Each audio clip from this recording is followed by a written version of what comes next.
We have more details this morning about last night's attacks in Syria. The alleged airstrikes targeting the international airport in Aleppo in northern Syria and the sites just near the capital Damascus. Reports are claiming that only material damage was caused in the strikes in Aleppo.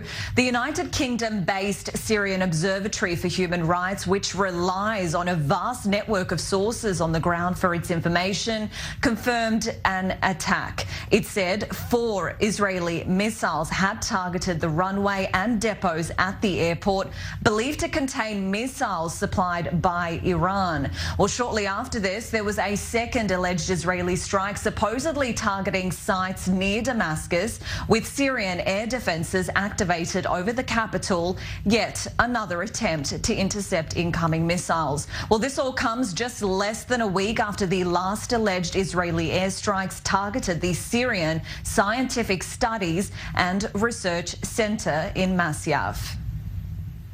Palestinian sources are reporting that 2 Palestinians have been killed in overnight clashes with the IDF. But in Nablus's Balata refugee camp in the northern West Bank, armed clashes erupted after Israeli troops entered to arrest wanted individuals.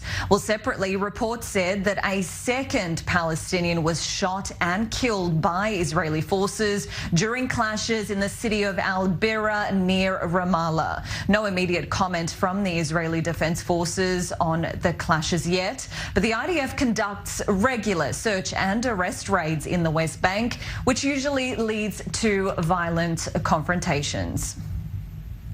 With me now on the line, our defence correspondent Jonathan Regev joins us from Tel Aviv in Israel. Jonathan, with these latest overnight strikes in Syria allegedly launched by Israel, what other developing information can you tell us as of this morning? Is there any comments yet by Israeli authorities?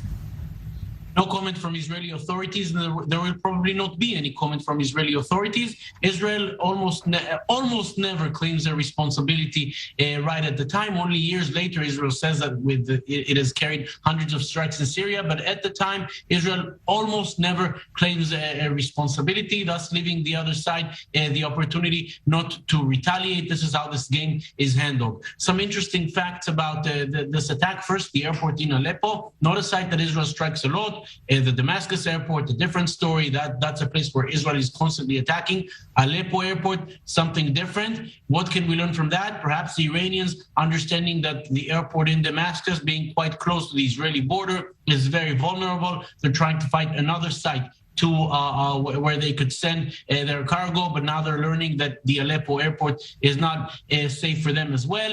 All this is happening just days after we learned that the Russians are taking away some of their anti-aircraft batteries from Syria, moving them to the front in Ukraine. What could we learn from that? Perhaps the Russians weakening their presence in Syria, meaning that we will see less of a what I would define as a responsible grown-up in Syria, some vacuum of power. Who are the best in the world, perhaps, going into a vacuum of power? Of course, the Iranians. They go into failed states and use them for their own interests. We're seeing that in Iraq. We're seeing that in Yemen. We're seeing that in Lebanon. All these countries, the Iranians come in and proceed with their interests through local proxies. If the Russians have a lesser presence, Iran could come in and exploit that. This is where Israel is coming in and perhaps carrying more and more strikes in Syria, trying to prevent that Iranian entrenchment. That is why perhaps we'll see many more strikes in the coming future. Already 2 strikes last night, just a week after you mentioned, just a week after a previous strike.